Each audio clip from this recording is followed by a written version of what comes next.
The Isaiah Factor Uncensored starts right now. And it's a Thursday night, and welcome to The Factor Uncensored. It was an historic day in the United States. For the first time in nearly 40 years, a new federal holiday has been added to the U.S. calendar. Juneteenth, which commemorates the day Texas slaves in Galveston found out they were free, is now more than just a Texas holiday. It is a national one. But there are some in the black community that say we asked for meaningful change, like the George Floyd Act or police reforms, not an extra day off from work. Our panel debates whether this was the right thing to do. And our guests are here to talk about this latest backlash on social media from African Americans. So, Derek Muhammad, when you hear individuals say we want more than just Juneteenth, we want justice, we want the George Floyd Act from the United States Congress, your thoughts on this? My thoughts on this is that, the past year has been a tumultuous year here in the United States of America. And the two major things that people have called on from the government are police accountability, AKA justice, and also reparations. Now, they've just made Juneteenth a federal holiday. That is not a result of the cry of the masses. Who demanded that Juneteenth become a holiday? I believe it's just another symbolic victory for people who have suffered in this country for over 400 plus years. Emancipation without reparations is not justice at all. As a matter of fact, I'm tired, Isaiah, of running victory laps where there is no victory. If it does not boil down to economics and that which betters the quality of life of Black people in this country, it's all symbolic. And it's time for us to stop celebrating symbolism. We got to get down to substance. And the substance that's on the table right now is reparations and justice for Black people in this country. And there is no way that the Biden administration can get away from that. Claver, let's bring you into this conversation. Your thoughts on this? Many people rejecting turning Juneteenth into a federal holiday like Derek. They're saying they want more substance from the federal government.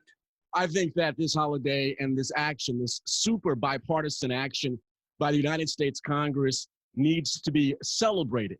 Now, maybe, the younger members of the panel today, but don't remember that for quite some time, Juneteenth there has been an effort to make Juneteenth a federal holiday that began right here in Texas. The celebration was right here in Texas. So I applaud what the Congress has done on a bipartisan basis.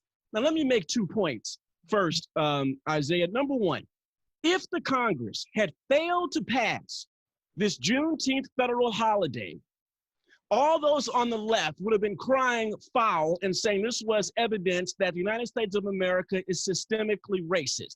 It would have been the other way around. If they hadn't passed the Juneteenth holiday, then they would be saying, here you go, the United States is a racist country. That's number one. Number two, I want the left to be dissatisfied and continue to advocate for all the policies that they're advocating for, whether it is defund the police and the military, whether it is the neo-morality movement, whether it's CRT, whether it's citizenship for the border invaders.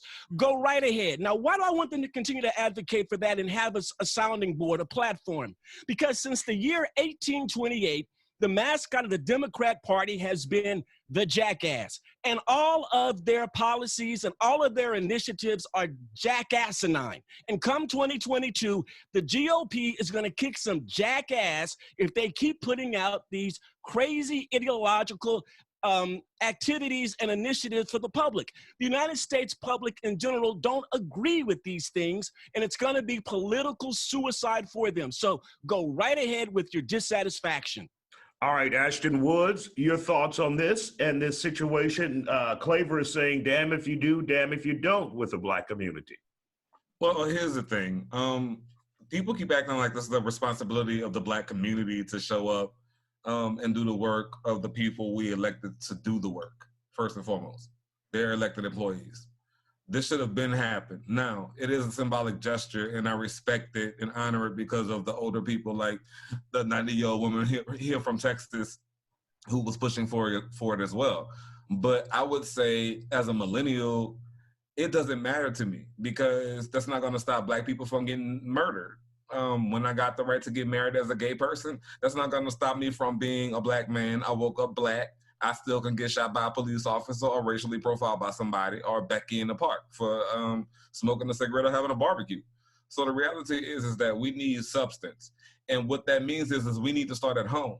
We could talk about federal all day, but there was a Texas state version of the George Floyd Act that I was a part of a group of activists along with elected officials like Senfronia Thompson to pass a bill. But instead, on the federal level and on a local level, they're supporting this Juneteenth bill while they're pushing the shadow conspiracy or action to ban even talking about critical race theory in schools. So you pass a holiday called Juneteenth and the teacher can't explain to you what it is.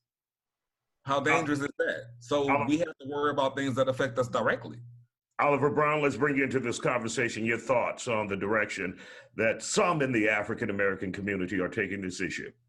Well, I'm very happy about the holiday, for one. I used to march in the Juneteenth parades for Willow Ridge High School Band back in the 90s, and I remember sitting out in the hot sun celebrating it. So it's very good to see that for it to be recognized on a national level. As far as, the other people that are complaining, saying that there's not lynching considered in an anti-hate bill and things of that nature, those things are very important. But we shouldn't sit there and start overshadowing anything positive with the fact that there's still issues to be done. We can continue to work. Now, what I do worry about is that, in fact, Oliver, let's take a quick break. We're going to pick it back up in just a second, and we'll let you start. And of course, we'll continue this conversation when we come back. Stay with us. And welcome back to The Factor Uncensored. We pick up our conversation where we left off about the pushback from some in the Black community surrounding Juneteenth. There are those who say they'd rather see police reform and real social justice. And Oliver Brown, we're going to let you continue your point. Yes, and so the point is that what I am concerned about is that the Democrats are just pushing this through to make it seem like they've done something for the African-American community. This hasn't done anything for the African-American community besides just give us a day off if we work for the federal government. Now, with that being said, they do need to start advancing policies that are directly affecting African-Americans, such as Mr. Muhammad brought up, that the fact that there does need to be a true reparations that comes in the form of some type of payment for what our ancestors had to endure and that the setbacks that Jim Crow had upon us.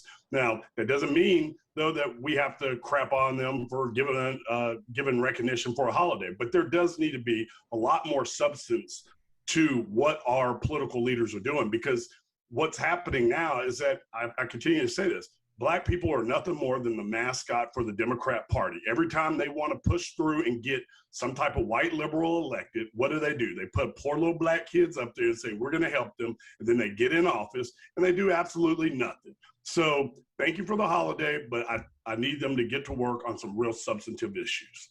And Derek, we only have 30 seconds left. How do you get that accountability? 30 seconds. You have to keep pushing. You have to keep your political foot on their political necks. I take issue with anyone who says that people who are speaking on the Juneteenth federal holiday are complaining. Complaining? Really? No, we're not complaining. What we're doing is we're continuing to push the issues that really matter, that will really make a difference in the lives of our children. So no, we're not complaining. We're just continuing to mash the gas on that which really matters. And what really matters right now is restitution. Give Black people restitution the same way you gave restitution to the Chinese and the Jewish community, and justice. Those are the two issues that really matter. And until we see some substantive movement in that direction, then you can expect to hear more voices like mine.